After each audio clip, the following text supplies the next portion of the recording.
Si alguien me hubiera dicho que finalmente encontraría claridad en una habitación llena de bocadillos y sonrisas fluorescentes, me habría reído y seguido bebiendo mi café tibio. Pero eso es exactamente lo que sucedió, justo delante de una escultura de hielo tallada con la forma del logotipo de la empresa, con un saxofonista tocando a Marvin Gaye al fondo. Mi nombre es Elton, no el cantante. Solo un tranquilo analista de cumplimiento de ti de 43 años de Roanoke, Virginia, que usa los mismos 3 cardigans en rotación y cuenta los paneles del techo cuando las habitaciones se vuelven demasiado ruidosas. Nunca he sido bueno hablando. Soy el tipo que se disculpa cuando alguien choca conmigo. El que escribe perdón por la demora, incluso si respondí en 5 minutos. El chico que las mujeres suelen pasar por alto a menos que necesiten ayuda para recuperar un PDF corrupto. El nombre de mi esposa es Kendra. Hermoso, magnético, nítido como el cristal. Trabaja en asociaciones de marca para la misma empresa. Solía llamarme L, lo que de alguna manera me hacía sentir más alta de lo que soy. Llevamos 8 años casados. Sin niños, 2 peces a los que siempre nos olvidamos de alimentar. Y últimamente, hay demasiadas noches en las que ella trabaja hasta tarde y yo me siento en nuestro tranquilo apartamento contemplando una cena fría, preguntándome si todavía le gusta el risotto de champiñones o si eso era simplemente algo que pretendía disfrutar. Pero lo que cambió todo no fue un mensaje de texto, ni un lápiz labial en el cuello, ni siquiera una confesión. Era una pluma, una sola pluma de cuervo negra. Estaba escondido dentro de su agenda de trabajo, justo entre páginas llenas de su perfecta letra cursiva y reuniones codificadas por colores. Lo encontré por casualidad mientras buscaba un recibo que necesitaba. Le pregunté al respecto en broma, pensando que era algún símbolo de moda o parte de una nueva campaña. Ella se quedó helada. Luego, con una sonrisa demasiado lenta y demasiado suave para ser real, dijo, «No es nada, solo una tontería interna de mi equipo».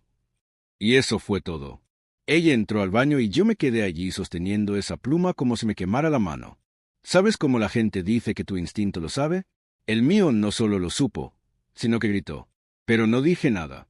Entonces no. Ni siquiera cuando consiguió otro, esta vez dejado en el asiento de su coche después de regresar de una estrategia fuera de sitio. O cuando noté que cambió la contraseña de su teléfono. O cuando empezó a tararear canciones desconocidas en la ducha y a sonreír como si alguien más la estuviera mirando. No. Esperé, como un cobarde, como hago siempre. Hasta la gala. Hasta esa noche. Ella tomó mi mano y susurré las palabras que nunca pensé que podría decir. Pero llegaré a eso, porque primero necesito contarles lo que pasó antes del evento. Lo que descubrí, lo que soporté y lo que vi. Y como un hombre tranquilo y vestido con una Rebeca finalmente se hizo añicos. Fue el martes antes de la gala cuando alcancé un nuevo nivel bajo. El apartamento estaba en silencio. Nada de jazz suave del lado de Kendra en la cuenta de Spotify. No hubo ruido de llaves cuando llegó tarde, fingiendo estar sorprendida de que todavía estuviera despierta. Solo yo, una taza de té suave y la bolsa de su computadora portátil junto a la puerta como un testigo silencioso. Ese bolso, de cuero marrón, pulido, caro, lo había visto más de lo que había visto su cara últimamente. Durante meses, me sentí como una invitada a mi propio matrimonio, orbitando su mundo pero nunca aterrizando del todo. Ella siempre estaba en una llamada, preparando un lanzamiento o simplemente borrada. Así lo dijo ahora, simplemente borrado, como si mi presencia la agotara. No sé qué me pasó. Tal vez fue la pluma que todavía estaba guardada en el cajón de mi mesita de noche. O tal vez fue el hecho de que no la había escuchado reír conmigo en semanas. Pero esa noche, cuando ella se fue a tomar una copa con el equipo, hice algo que nunca pensé que haría. Revisé su correo de voz. Ahora mira, no estoy orgulloso de ello. No soy del tipo que husmea. Soy del tipo que deja notas post-it que dicen, encontré tu cargador, corazón amarillo, y piensa que es un lenguaje de amor. Pero esa noche algo se rompió en mí. Sabía su contraseña. Usó el mismo para todo. El nombre de nuestro primer gato, curiosamente mayúscula. Cuando apareció la pantalla del correo de voz, solo había 3 mensajes. Solo escuché uno. Era de un hombre. Voz suave. Seguro. El tipo de tono que no necesita explicarse. No dijo su nombre. Simplemente, recibí tu nota. Me hizo sonreír. Seré el de negro. Habitación 714. Como la última vez, trae esa risa malvada tuya. Me debes una. No respiré durante 30 segundos. Lo jugué de nuevo. Me temblaban las manos. Pero presioné la repetición. Quería creer que lo había oído mal. Quería que fuera parte de una broma. Pero en el fondo, algo dentro de mí asintió, como si hubiera estado esperando que llegara esta verdad. No la enfrenté esa noche. No hubo una gran pelea a gritos, ni una escena dramática. Ese no soy yo. Me quedé mirándola la mañana siguiente, mientras se ponía la chaqueta y me preguntaba si el café volvía a saber a quemado. Y recuerdo haber pensado, ¿cuántas veces le he preparado el desayuno mientras ella llevaba en los labios el beso de otra persona? Ese día no fui a trabajar. Llamé para decir que estaba enfermo y pasé horas paseando por la sala, abriendo y cerrando el refrigerador sin saber por qué. En un momento, agarré su bolso.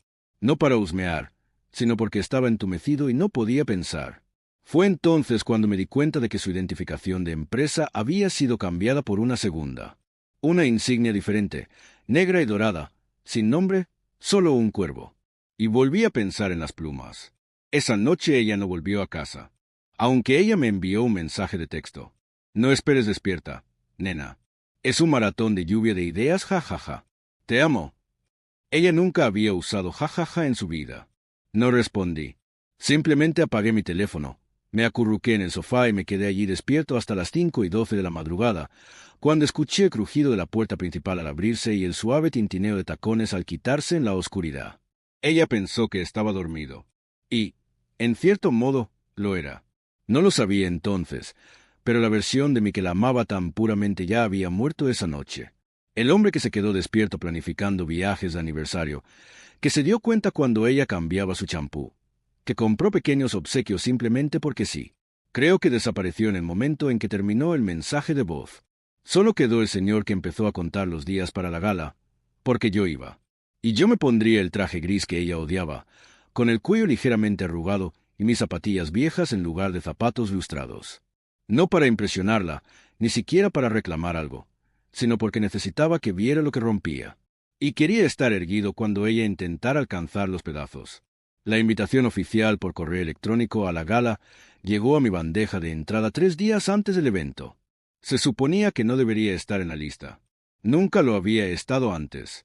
Estas cosas normalmente estaban reservadas para los ejecutivos y sus acompañantes, pero ahí estaba, claro como el día, enviada por el asistente del vicepresidente. Mi nombre, bien escrito por una vez. Un pequeño sobredigital dorado parpadeando en la parte superior de mi pantalla. La línea de asunto. Está cordialmente invitada a la noche anual del legado de Blackwell y E. Aston. Lo miré fijamente durante un rato, no porque me sorprendiera, sino porque algo en mis entrañas me dijo que ella lo había arreglado. Tenía sus huellas dactilares por todas partes, de último minuto, dramáticas y lo suficientemente sutiles como para parecer casuales. Me la imaginé sonriendo en su escritorio, pensando que tal vez esa sería su rama de olivo, que yo aparecería, pondría cara de valiente, haría el papel de marido frente a sus colegas y me iría a casa fingiendo que nada de esto me había fracturado. Lo que no se dio cuenta fue que yo no iba allí por ella. Ya no. El día antes del evento, hice algo inesperado. Reservé una cita en un salón de tatuajes a 3 cuadras de nuestro edificio. No el tipo de lugar elegante con letreros de neón y música indie, sino un pequeño rincón polvoriento con un anciano llamado Well, que olía a aceite de motor y tenía versos de poesía grabados en todos sus brazos. No busqué nada dramático. Solo una palabra, grabada en el interior de mi muñeca izquierda, donde solo yo podía verla cuando me levantaba la manga lo suficiente. Suficiente. No con ira, no como venganza. No para impresionar a nadie, solo para recordarme a mí mismo el momento en que dejé de esperar a ser elegido. Esa noche llegó temprano a casa, antes de lo habitual. De todos modos, hizo la compra, cocinó pasta, puso la mesa, utilizó los platos buenos. Incluso encendió una vela. El que conseguimos en Charleston durante nuestro viaje del 3er aniversario. El que ella dijo una vez olía a océano y vainilla. Apenas podía comer. ¿Estás nervioso por el evento?, preguntó durante la cena, haciendo girar su tenedor. Aún no has confirmado tu asistencia. Tragué, fingiendo estar concentrada en los fideos. Pensé que aparecería. ¿Te parecía importante? Hizo una pausa solo por un segundo, pero lo entendí. El más mínimo destello de algo en sus ojos. Sorpresa, alivio, culpa. Desapareció rápidamente. Ella volvió a sonreír, con la misma expresión curada que mostraba durante las reuniones con los clientes. Será agradable, dijo. No hemos salido en mucho tiempo. Esa parte era cierta. No habíamos ido a ningún lado como pareja en casi 4 meses. Nada de cenas, nada de citas, nada de paseos al azar como los que solíamos hacer por el parque del barrio. Solo 2 personas en el mismo apartamento, navegando por los silencios del otro como minas terrestres. Esa noche me quedé despierto a su lado, escuchando el ritmo de su respiración. Estaba de espaldas a mí, como lo había estado durante tantas noches.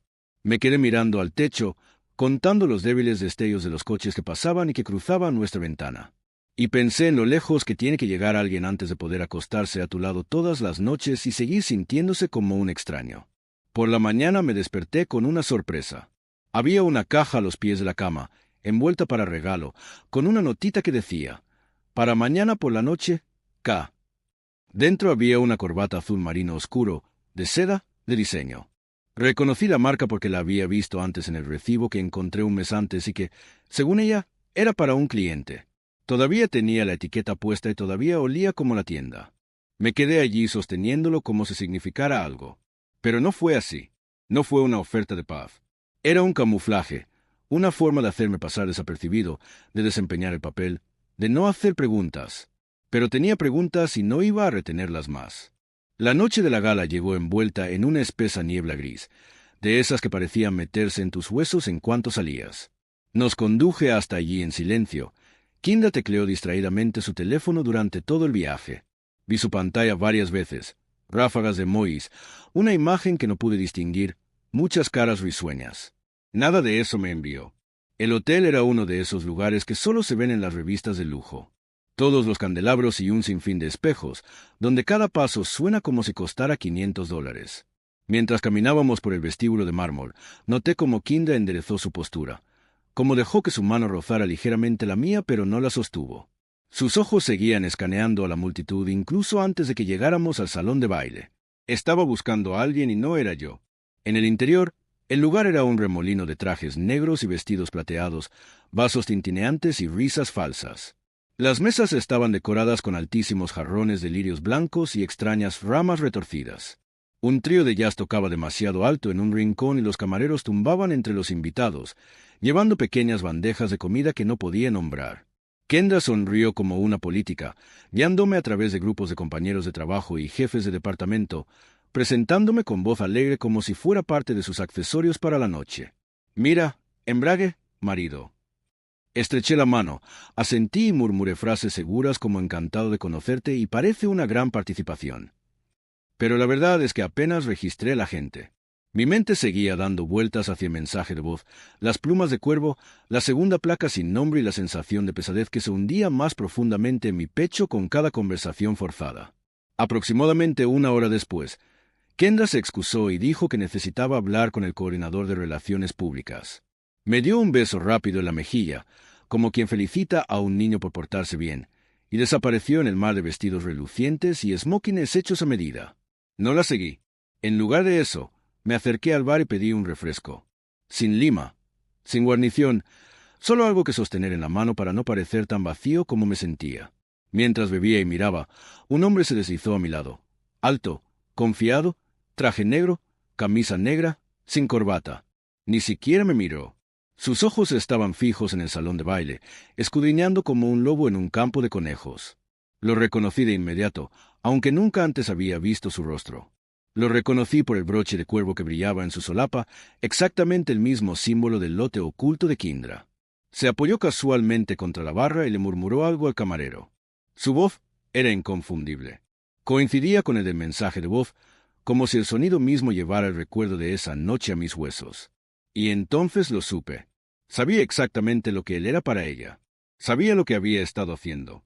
Durante esas lluvias de ideas nocturnas y lanzamientos de último minuto, debería haber sentido rabia. Debería haber querido romper el cristal que tenía en la mano, pero no lo hice. Todo lo que sentí fue un vacío extraño y crudo, un agujero tan grande dentro de mí que el ruido de la habitación ni siquiera podía alcanzarlo. Y fue entonces cuando apareció de nuevo. Kindra, deslizándose por el suelo con su vestido azul marino, sonriendo demasiado alegremente, moviéndose demasiado rápido. Vi cómo ella se dirigía directamente, no hacia mí, sino hacia él. Observé la forma en que su mano rozó brevemente la manga de su chaqueta, un gesto tan pequeño y practicado que nadie más habría notado que significaba algo. Pero lo hice. Vi todo, y como se sintiera mi mirada, se volvió hacia mí. Su sonrisa vaciló por un milisegundo. Solo un parpadeo. Lo suficiente. Luego, fingiendo que no había pasado nada, empezó a caminar de regreso hacia mí, zigzagueando entre la multitud como la actriz en la que se había convertido. Fue entonces cuando me di cuenta, la devastadora comprensión de que la mujer con la que me casé no caminaba hacia mí en absoluto. Ella caminaba hacia su coartada y yo era ella. Agarré mi vaso con más fuerza y respiré lentamente por la nariz, tratando de estabilizarme para lo que vendría después. Porque cuando ella me alcanzó, cuando extendió esa mano delicada, todavía con el brazalete de oro que le regalé por nuestro 5º aniversario, yo iba a hacer algo que nunca me imaginé haciendo. Iba a romper el guión. Y por primera vez en años, no iba a sonreír y aceptar la mentira. Ella se acercó a mí como siempre lo había hecho. Elegante, serena, segura de que yo entraría en el baile familiar que habíamos perfeccionado a lo largo de años de apariciones. Sus dedos rozaron mi muñeca, un toque suave y delicado destinado a indicar conexión, comodidad y propiedad. Pero todo dentro de mí retrocedió, como si su toque fuera hielo contra la piel ya agrietada y sangrando. La miré, realmente la miré. Más allá del maquillaje perfecto, el vestido cuidadosamente elegido y la sonrisa deslumbrante diseñada para engañar tanto las salas de juntas como las mesas de brunch. Y lo que vi detrás de sus ojos no fue amor. Ni siquiera fue culpa. Era cálculo. Una mente que ya estaba varios pasos por delante, trabajando en ángulos de los que nunca volvería a formar parte. Me incliné lo suficientemente cerca como para que nadie más pudiera escuchar. Lo suficientemente cerca como para que ella oliera el peso de mis palabras incluso antes de que las dijera. Y con la voz más suave y tranquila que pude, susurré, «Después de esto, no». Su rostro no se desmoronó. No se retorció de horror como estúpidamente esperaba que lo hiciera. En cambio, hubo un destello de confusión, rápidamente enmascarado por una profunda inspiración y un apretón de la mandíbula. Ella parpadeó 1, 2 veces. Su mano vaciló en el aire entre nosotros. Los dedos se movieron como si estuvieran tratando de idear un nuevo plan lo suficientemente rápido como para salvar la noche. Pero ya era demasiado tarde. Me enderecé, di un paso atrás y dejé mi vaso intacto sobre la barra con un suave clic que me sonó mucho más fuerte que el zumbido de la habitación. No hice una escena. No grité ni acusé ni rogué una explicación. Simplemente me alejé. 1 paso, 2 pasos y luego la multitud me tragó por completo. Detrás de mí, la oí decir mi nombre. Una vez en voz baja, de la forma en que llamarías a un perro, esperas que venga corriendo. Pero no me detuve. No me volví. Ni siquiera me inmuté. Seguí moviéndome por el salón de baile, más allá de las sonrisas falsas y los vasos tintineantes, más allá de las paredes de espejos que reflejaban una versión de mí que ya no reconocía. Salió al vestíbulo, a través de las pesadas puertas con adornos dorados, hacia la noche. La niebla era ahora más espesa y se tragaba la ciudad en un silencio húmedo y pesado. Me quedé allí en la acera, sintiendo el peso presionado sobre mis hombros. Y por un momento pensé que podría colapsar por todo esto, pero no lo hice. Caminé hasta mi auto, me puse detrás del volante y me senté allí en la oscuridad, con las manos en el volante, respirando, dejando que la traición se instalara en mis huesos, donde pertenecía. Mi teléfono vibró en mi bolsillo, frenético e implacable. No necesitaba mirar para saber que era ella. La imaginé parada sola dentro de ese resplandeciente salón de baile, el pánico invadiendo lentamente, dándose cuenta de que, por una vez, la narrativa se le había escapado de control. Podría inventar muchas cosas, pero esto no. No respondí. Ni siquiera leí los mensajes mientras se acumulaban uno tras otro. En lugar de eso, encendí el auto. Y condujo. No en casa. No volver a la vida que había sido construida con tanto cuidado en torno a verdades a medias y sacrificios silenciosos. En realidad, no conduje a ninguna parte. Solo me adentré en las venas de la ciudad dormida, dejando que las calles vacías me alejaran cada vez más de la persona que había sido. Aquella noche no fue solo el fin de un matrimonio. Fue el fin de mi siendo el callado, el perdonador, el tonto que confundía la paciencia con el amor y la resistencia con la lealtad. No sabía exactamente hacia dónde me dirigía, pero por primera vez en años, finalmente fui yo quien eligió la dirección.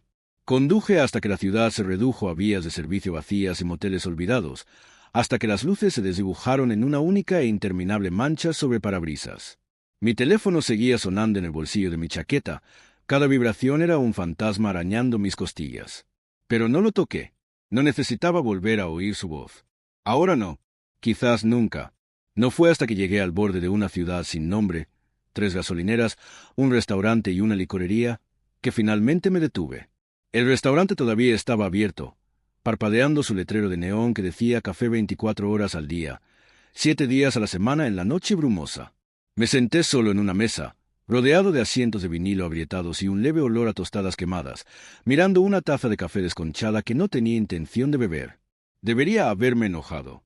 Debería haber querido destrozar algo, romper un plato, gritar en el aparcamiento vacío. Pero en lugar de eso, solo sentía un dolor frío y vacío dentro de mí, como si algo vital hubiera sido sacado desechado. No sé cuánto tiempo estuve sentada allí, mirando la condensación correr por las ventanas, antes de que finalmente abriera mi teléfono. 37 llamadas perdidas. 12 mensajes de texto. Todo de Kendra.